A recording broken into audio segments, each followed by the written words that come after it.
എനിക്ക് തോന്നുന്നു എല്ലാവർക്കും എല്ലാ കാര്യത്തിലും ഓരോ റോൾ മോഡൽസ് ഉണ്ടാവും. എന്നെ സംബന്ധിച്ച് എൻ്റെ ഒരു റോൾ മോഡൽ വാലന്റൈൻ ആരാണെന്ന് ചോദിച്ചാൽ ഞാൻ പറയും എൻ്റെ അപ്പനാന്ന് പറയും. അന്ന് ഫൈൻഡ് ഔട്ട് ചെയ്തു, അതിനുവേണ്ടി കരുക്കൾ നീക്കി. അല്ലല്ല, എൻ്റെ ലവ് മാരേജ് ആണ്. ലൈക്ക് എന്താ പറയാ, ഞാൻ അതിനു വേണ്ടി കല്യാണം കഴിക്കാൻ വേണ്ടിയിട്ട് പ്രേമിച്ചിട്ടുള്ളതാ, അല്ലാതെ എൻ്റെ കൂടെയുള്ളതിൽ സന്തോഷമുള്ള ഒരാളായിരിക്കണം എന്ന് നിർബന്ധമുണ്ടായിരുന്നു. അങ്ങനെ എനിക്ക് തോന്നിയ, അത് എപ്പോഴും നമ്മൾ ഉദ്ദേശിക്കുന്നത് നടക്കണമെന്നില്ല, പക്ഷെ എന്തുകൊണ്ടോ എൻ്റെ കൂടെയുള്ളതിൽ ഭയങ്കര എക്സൈറ്റ്മെൻറ്റും ഭയങ്കര സന്തോഷമുള്ള ഒരാളെ എങ്ങനെ തമ്പരാൻ കൊണ്ട് ടെറസിൻ്റെ മേലെ ഇരുന്ന് സത്യം പറഞ്ഞാൽ ഓരോ ഗ്ലാസ് ബീറും കഴിച്ചിരിക്കുക. അപ്പോഴാണ് അവൻ ചോദിക്കുന്ന ഈ ചോദ്യം. അപ്പം ഞാൻ പറഞ്ഞ ആളൊക്കെ തന്നെയാണ്, പക്ഷേ ചേട്ടാ വേഗം കാര്യങ്ങൾ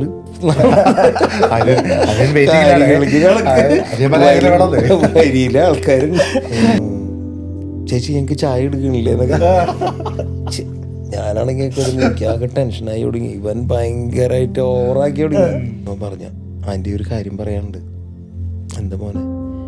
ഒന്നുമില്ല, എൻ്റെ ചേട്ടനെ ചേച്ചിനെ ഭയങ്കര ഇഷ്ടം, കല്യാണം കഴിക്കണം. എന്ത് സമ്മാന ചങ്ങാതി സാധനം ഉണ്ടായിരുന്നു.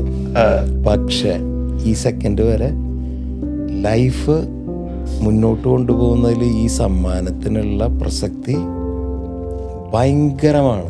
കാരണം മനുഷ്യനാണ്, നമ്മൾ അങ്ങോട്ട് ഇങ്ങോട്ട് ചിലപ്പോൾ വഴക്കൊക്കെ കൂടും, അല്ലെങ്കിൽ എന്തെങ്കിലുമൊക്കെ ഇഷ്ടം ഉള്ളത് ഇല്ലാത്തതൊക്കെ പറയും, ചെറിയ പല കാരണങ്ങളുണ്ടാവാം.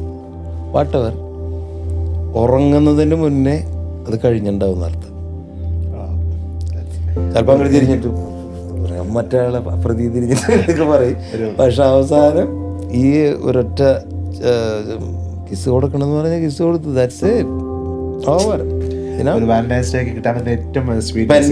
സുഹൃത്തുക്കൾക്ക് തരുന്ന വാലന്റൈൻസ് ഗിഫ്റ്റ് ആയിട്ട് എടുത്തോ. അവളുടെ ലൈഫ് ഈ പറഞ്ഞ പോലെ ഒത്തിരി ചെറിയ ഇതാണ്, ഭയങ്കര എന്താ പറയുക, അവൾക്ക് ഫാമിലി അങ്ങനെയാണ്, കുറേ സൗഹൃദങ്ങളും അങ്ങനെ കാര്യങ്ങളിൽ കംഫർട്ടില്ലാത്ത ഒരാളാണ്.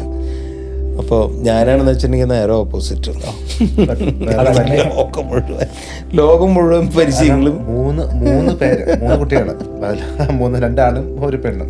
ഈ 3 പേരെയും വളർത്താനും കരിയറിന്റെ പീക്കിൽ നിൽക്കുമ്പം back to back travels, back to back programs, fully engaged ആയിട്ട് നിന്നിട്ട് അവരെ വളർത്തുന്നതിനുള്ള ഒരു സിഗ്നിഫിക്കൻസ് ആരും ഒരു റോള് ഒന്നും പറയാൻ പറ്റില്ല, നമുക്ക് ഒന്നും പറയാനില്ല. അവളുടെ ലൈഫിൽ ഞാൻ പറഞ്ഞില്ലേ, നമുക്ക് സപ്പോർട്ട് മാത്രമല്ല എല്ലാ അർത്ഥത്തിലും ഒരു ഭയങ്കര, ഐ മീൻ എൻ്റെ ലൈഫിൽ കിട്ടിയ ഒരു വലിയ ഒരു ബ്ലെസ്സിങ് ആണ് അവള്.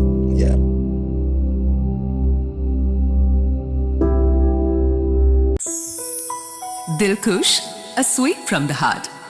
നിങ്ങളുടെ ശബ്ദം, നിങ്ങളുടെ സിഗ്നേച്ചർ, നിങ്ങൾക്കായി ഒരിടം. Mic made studio.